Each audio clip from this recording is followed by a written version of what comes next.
At first glance, they look like ordinary European school children. But with their families, they've suffered as much as anybody has in Europe since the Second World War.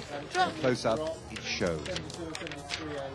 A Muslim charity in Travnik is feeding them. Their parents, those who survived, brought them here to escape a massacre in their hometown of Bosanski Petrovac in central Bosnia. This woman said she walked for 30 miles through the forest with her family to get away from the killing. They said it happened a week ago. Mrs. Asnia Bolic's father and her daughter, whose 9-month-old baby she's holding, were murdered. And 2 Serbian soldiers came to our house and they hit my father. He fell down and he was dead. And my daughter was in the garden. And 2 Serbian soldiers, they called my daughter to come to them and they killed her. Kako su je ubili? Graphics, I will use your insects. From machine gun, 3 bullets.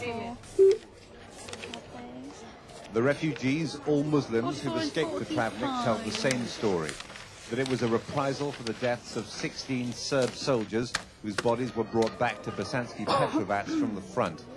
They say the Serbs' neighbors, whose names they know, killed people at random. They're not sure how many died, most say about 60. Last Thursday, after 3 days of terror, they were given half an hour to get out. First, they were made to sign their property over to the Serb authorities. Then they bribed Serb gunmen to let them leave their territory. But on the way, their buses were attacked. This woman's 18-year-old son was killed by a bullet in the head as he sat next to her. They said the Bosanski Petrovac killings followed 4 months of murder and intimidation. The refugees talked of other massacres.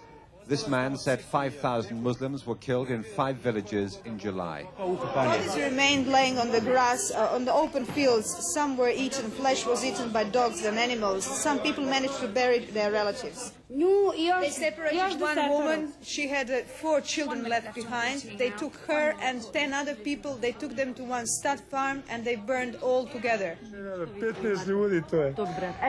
For example, one house of Ekrem Duratovic, they took out 15 people. I svi su ih ubili. Their bodies were lying in front of her house. Even in the relative safety of Travnik, a Muslim town, their problems aren't over. Muslim refugees who've fled here to escape Serbian persecution are getting a hostile reception from local Croats as well. A number of Croatian towns around here are refusing to take any more Muslim refugees because they don't want to disturb the ethnic balance of their populations.